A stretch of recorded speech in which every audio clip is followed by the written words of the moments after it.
प्रत्येक शनिवार की भांति लोगों की समस्याओं को सुनने के लिए कैबिनेट मंत्री ठाकुर जयवीर सिंह मैनपुरी पहुंचे, जहां उन्होंने सर्किट हाउस में लोगों की समस्याएं सुनी। इसके बाद में मीडिया से रूबरू हुए, जहां उन्होंने अखिलेश यादव द्वारा दिए गए बयान का पलटवार करते हुए बड़ा बयान दिया है। उन्होंने जेपी एनआईसी को एलजी संचालित करेगा, जिसको लेकर अखिलेश यादव ने कहा, अगर सरकार बेचना चाहे तो हम उसे चंदा करके खरीदने को तैयार है। जिस पर बोले जयवीर सिंह, बिक्री तो उसकी पहले ही सरकार ने कर डाली। जेपी एनआईसी की कीमत का 3 गुना खर्च होने के बाद भी अधूरा पड़ा हुआ है। ये सब अखिलेश यादव की सरकार के कार्यकाल के दौरान हुआ है।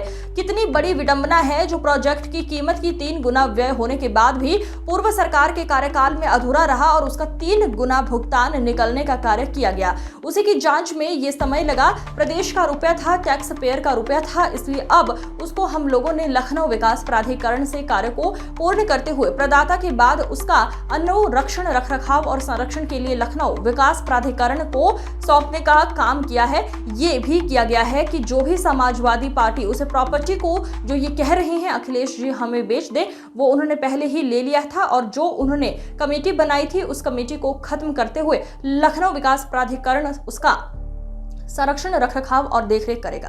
सरकार ने कर डाली। सही बात यह है कि आपने देखा होगा जेपी एनआईसी का एस्टिमेटेड कॉस्ट से 3 गुना खर्चा होने के बावजूद भी अधूरा पड़ा था। तो यह सब हुआ अखिलेश जी के नेतृत्व में चल रही 12 से 17 की सरकार के कार्यकाल के दौरान। कितनी बड़ी विडंबना है कि जिस प्रोजेक्ट की कॉस्ट निर्धारित कॉस्ट से 3 गुना व्यय होने के बावजूद भी पूरी सरकार के कार्यकाल में अधूरा कार्य और 3 गुना भुगतान निकालने का काम कर लिया गया।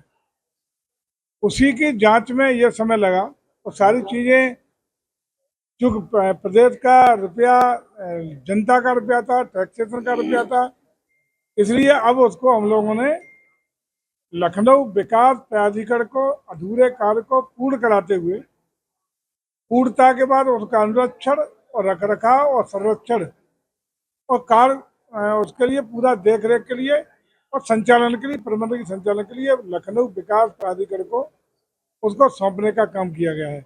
ये भी किया गया है कि जो समाजवादी पार्टी की उस प्रॉपर्टी को जो आज कह रहे हैं अखिलेश जी कि हमें बेच कर लिया, उन्होंने खरीद लिया था।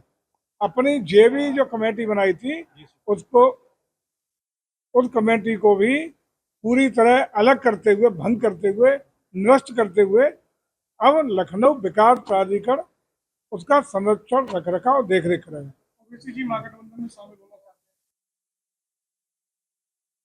देखिए, कहीं कोई हमारा कोई विषय नहीं है। इंडी गठबंधन का अपना विषय है, चाहे उसको शामिल करें चाहे उसको अलग करें। हम लोगों का वोटर हो, हम लोगों का समर्थक हो, वो सब पूरी तरह जो भी विकास चाहते हैं, देश को तरक्की चाहते हैं, देश को आगे ले जाना चाहते हैं, वो सब भारतीय जनता पार्टी के समर्थक हैं, वोटर हैं। बिहार में सरकार बनेगी, पूर्ण बहुमत की सरकार बनेगी, प्रचंड बहुमत के साथ एनडीए की सरकार बनने बिहार में जा रही है। कांवड़ यात्रा शुरू होने वाली है। सरकार ने आदेश दे दिए कि कांवड़ यात्रा में जिन रूटों पर दुकानें हैं उन पर अपनी पहचान और प्लेट दोबारा से लगाने के आदेश दिए, जबकि सुप्रीम कोर्ट ने पिछली बार रोक लगा दी थी। देखिए, आदेश इसलिए दिए गए हैं कोई संदिग्ध स्थिति ना है, कहीं बवाल की स्थिति पैदा न हो। अगर कोई संदिग्ध स्थिति नहीं है तो पहचान अपनी बताने में क्या दिक्कत है? वही लोग तो दिक्कत कर रहे हैं जो पंडित जी दुकान वाले हैं, जो अपना मुस्लिम होते हुए हिंदू का अपना पंडित जी के नाम पर हिंदू कर रहे हैं। इसका मतलब खुद जो अपनी पहचान छुपाने का काम कर रहे हैं, संदिग्ध स्थितियां पैदा कर रहे हैं। और ऐसी स्थितियों में अगर ये कांवड़ यात्रा निकलेगी तो कहीं ना कहीं बवाल होंगे। क्योंकि पवित्र यात्रा है, शुचितापूर्ण हो, लोगों को उनकी अपेक्षा के अनुरूप शाकाहारी व्यवस्थाएं मिले, इसी की व्यवस्था है। अंतर किसी को धंधा बंद थोड़ी करा रहे हैं, लेकिन अपना आइडेंटिफिकेशन लोग क्यों नहीं देना चाह रहे? इसका मतलब कहीं ना कहीं उनकी मंशा अच्छी नहीं है। आजमगढ़ में उन्होंने कहा है कि पीडी भवन का उद्घाटन मैंने किया है, तो यहाँ से पीडीए की राजनीति। पीडी भवन का नहीं किया, निजी भवन का उन्होंने किया। नहीं, उन्होंने कहा पीडी भवन उसका नाम तो वो सब कुछ पीडी है, लेकिन ये पीडीए प्रदेश की जनता जान चुकी है।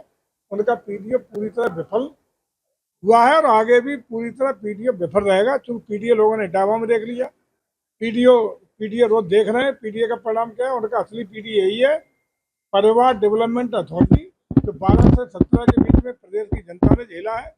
और यदि प्रदेश की जनता जानती है कि यदि दोबारा कभी अवसर मिला तो वही स्थितियां पैदा होंगी जो 12 से 17 के बीच में उत्तर प्रदेश की जनता ने झेली हैं, महसूस की हैं, जिसमें दुराचार, अनाचार, अत्याचार, जमीनों पर कब्जे, चौथ वसूली, गुंडई, अराजकता, सुनियोजित तरीके से प्रदेश में दंगे का प्रदेश और परिवार के डेवलपमेंट करने का काम हुआ। उस पीडीए का